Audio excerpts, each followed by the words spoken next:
I glanced over the books, vaguely hoping to find a copy of How to Deal with Poisonous Spiders While Tied to a Chair. No such luck. But I noticed one corner of the bookcase was supported by a loose block of wood.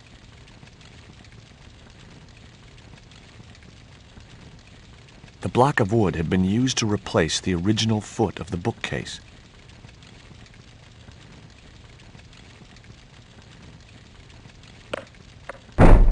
Maybe I'd been a little heavy-handed, but it was a question of survival. Of course, I was still tied to a chair in a burning house with no means of escape. The bookcase had been anchored to the wall by a protruding metal bracket. It had sheared off as the bookcase had fallen, leaving a jagged edge.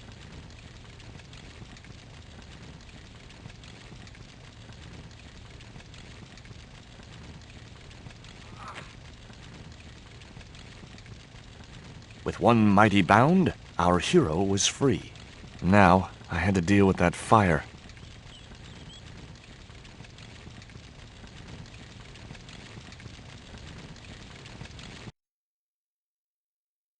Ubier and his wife, I guess. Nice couple. Highly artistic, but of very little practical use. Inside, I found a bottle of tequila. Normally, I didn't drink strong spirits, but today was far from normal.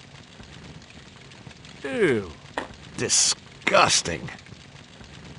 Not only did the tequila burn like hell, I just managed to stop myself from swallowing the worm.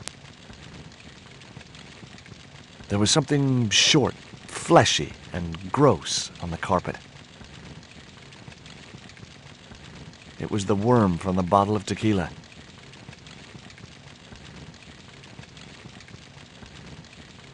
In the drawer was a small decorated pot.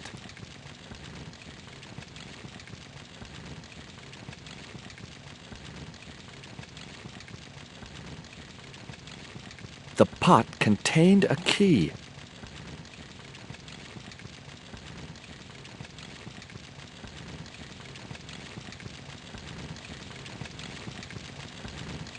It was a stylish little canvas number containing a lipstick, a handwritten note, and a pair of nylon panties with a large love heart emblazoned across the front. It occurred to me that Nico's tastes must have really changed while I was away. Well, they could be useful.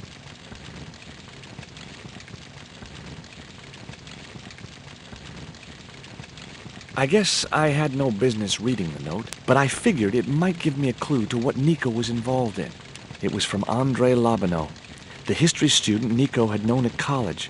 The letter was sentimental mush, and revealed that the exotic lingerie, as he called it, was a gift from him.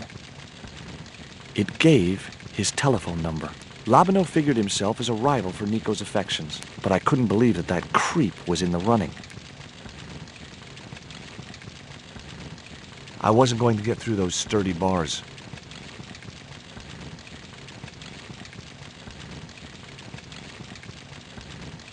That dart was sharper than a mosquito's business end, but this didn't deter me from getting it anyway.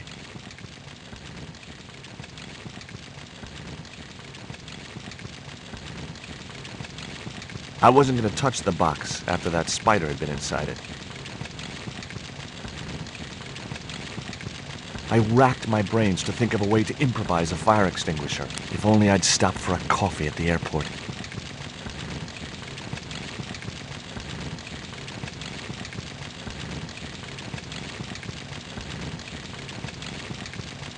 There was no pressure in the siphon. I guess it was out of gas.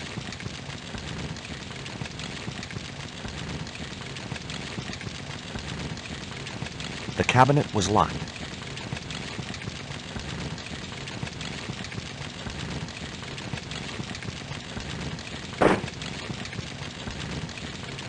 As I released the lock, something blew the doors open.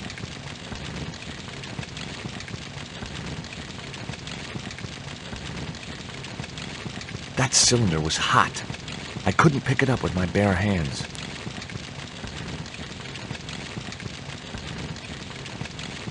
The panties I'd found in Nico's bag were just what I needed to wrap around the hot cylinder.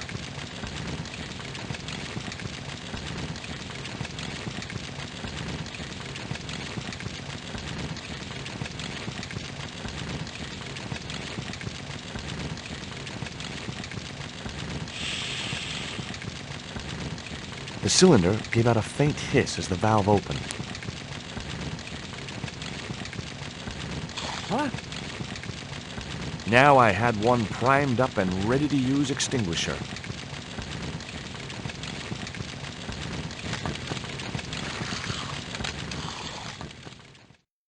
With a well-aimed squirt of his soda fountain, our unshakable hero saved the day.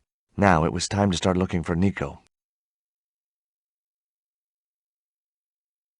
I wasn't going to burn myself on that red-hot doorknob, and it wasn't the time for subtlety.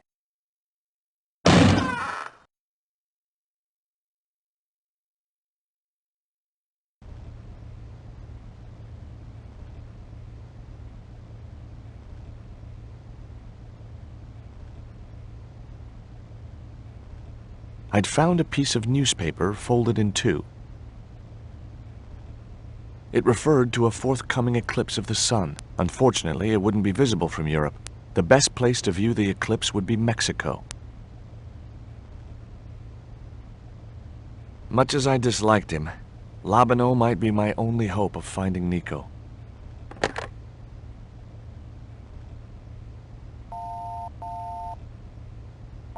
Hi, Andre?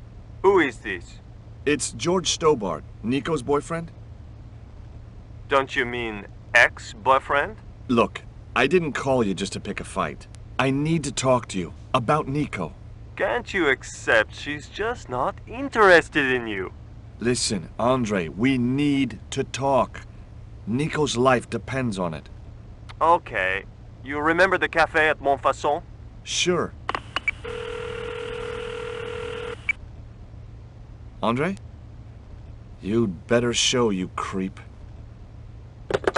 I felt an irrational urge to wipe my ear.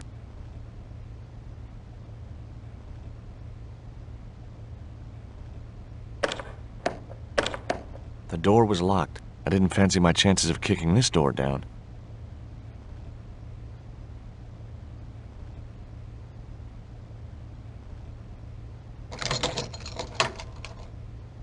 I unlocked the door.